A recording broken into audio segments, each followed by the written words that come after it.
Crush. I'm Laura Lawson, and today we are teaching you how to deal with those people that would prefer to annoy you than to help you drink your wine sociably. And fortunately, you don't have to take my advice, because my advice generally is to shoot those people. So since my producer know that, we are graced by Savannah Shaw. She is a protocol and etiquette expert, and she is going to teach us the finer points of dealing with those we wouldn't. Savannah, welcome to the Wine Crush. Hello, Laura. How are you? I am outstanding. How are you today? Just super, thank you. Thanks ever so for having me on today. Savannah, you have to be the sane side. We have to have you on at least 4 times a year, or somehow my feet just stay in my mouth. So I have to have someone who can guide me down the right path. Oh, I don't think so at all. But anyway, I'm glad to be on. Well, Savannah, what we are talking about today is dealing with the pretentious, wine-snobby people who insist on butting into your conversations, talking over and over about their experiences, or talking ad nauseum about wine. I know, being with the background that you have and having the great insight you do, that you have the perfect answer for shutting these people down. Well, I think that one can handle these sort of people in several different ways. One is to sort of ignore them, which is not the best way, but sometimes that's necessary. But saying something like, "How very interesting. I wonder if anyone else has any other point of view," sort of might get them off themselves, or "How very interesting. Has anyone else been to such and such?" Sort of deferring and guiding the conversation to another person is always a good thing to try to do.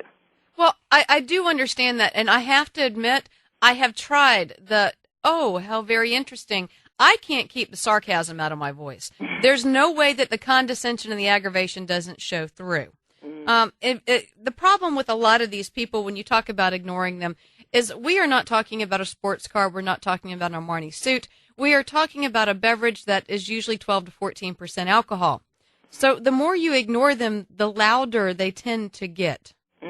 What is the graceful solution for this? Really just not sinking to their level, Laura. I know it's difficult. I do. And if you're funny as you are and intelligent, then it's a super time to feel as though you can come up with some good one-liners and put them in their place. But a better way is to not sort of sink to their level, and to really understand that perhaps they're uncomfortable in the situation, or they're actually not as knowledgeable as they're trying to make out to be, and sort of help them get out of themselves, so to speak, by deferring to other people, or sort of bringing the conversation to something else, perhaps. Usually when people behave in that sort of manner, it is because they're uncomfortable, or they don't have good self-confidence. Well, that really does make not sense. What they're making out to be. So essentially we should take pity on them and find another topic. That would be super if you can. If you can find it in yourself to do that. People who boast are just awful. One shouldn't fake etiquette of any sort, wine knowledge, wine etiquette. One shouldn't fake knowledge of that, and one should definitely not boast. Etiquette is about everybody being comfortable and at ease, and people should not do that. But if that does happen, then not feeding it is the very best way. That makes sense. Anytime you're around a boastful person, the best way to do is not to insult them, not to confront them. It never goes well for anyone involved, but simply just to guide them in a different direction. Yes. Savannah, have you ever had a situation like this? Oh, well, I have. And I have situations like this sometimes because of the field that I'm in.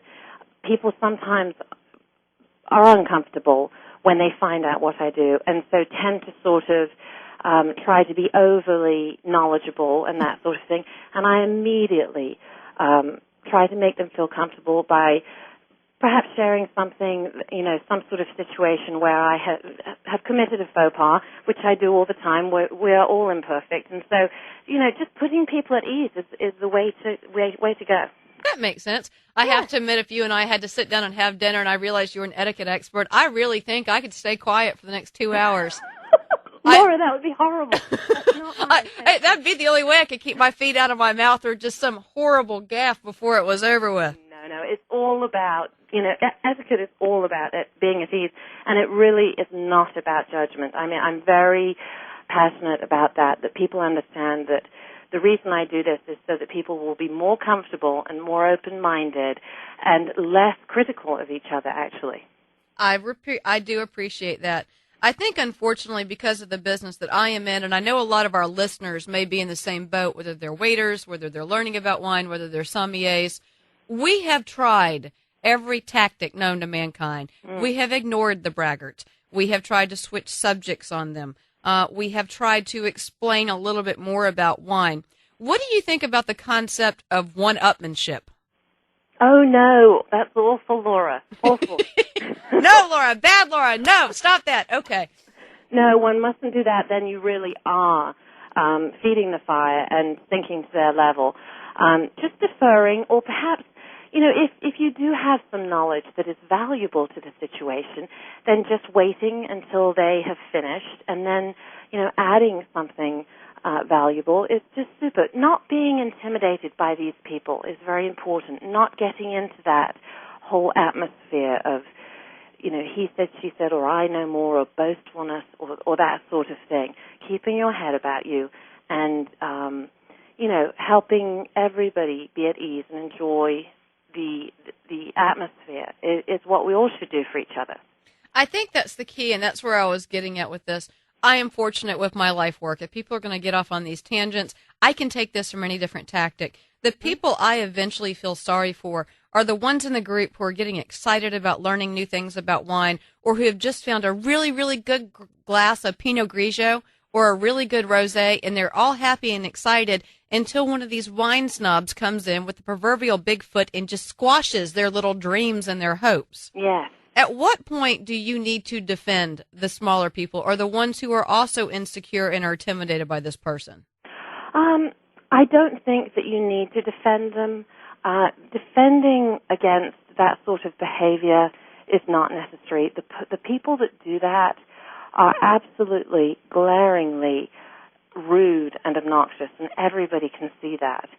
So I really don't think that a defense is necessary. I know exactly the type of situation you mean, though. I love a drop of wine or two myself, but I am not a sommelier and I'm not an expert on wine itself. And so I've been in situations where perhaps somebody knew a whole lot more about wine than I did, and perhaps might have made me feel a little bit uncomfortable about the fact that I don't know a certain, type of wine comes from here, et cetera, et cetera. But really, at the end of the day, I'm confident in myself, and I'm mature enough to know that, that's not something that I should be upset about. And so really defending against these people is just an absolute waste of time. Okay, well, that is good to know. Savannah, I come from the mentality, whether it's work, whether it's wine, whether it's anything, thunder does the talking, and lightning does the work, meaning that those that are going to talk about it over and over again generally don't know what they're talking about. Is that truth or fiction, or is that a misnomer in my head? Oh, I think that's absolutely correct, Laura. I think that's a great saying. And, the less said, but perhaps when one says something, saying something of importance rather than just a whole lot of things, some valuable information that perhaps can add to an evening with wines or whatever the case may be, instead of just somebody who's going on and pontificating about their knowledge of this, that, and the other. So, less said in that sort of situation, but having valuable things to say is a strong way to be. Well, I like the way you think, and it's always great getting your advice. I have to admit, I probably run counter to that more than I should, but at least, if nothing else, our listeners can take away the wise words of wisdom you have to offer, and hopefully they can do a better job than I do. Oh, you are too hard on yourself. Oh no, my producer's like shaking his head in there. Well, Savannah, thank you very much for being part of the Crush. You are such a great asset for us to have, and hopefully you will let us call on you again in the future. I most certainly will. Thank you ever so for having me. All right, Savannah. All right, more on how to handle the wine snob and how to deal with them when we get back from this short break.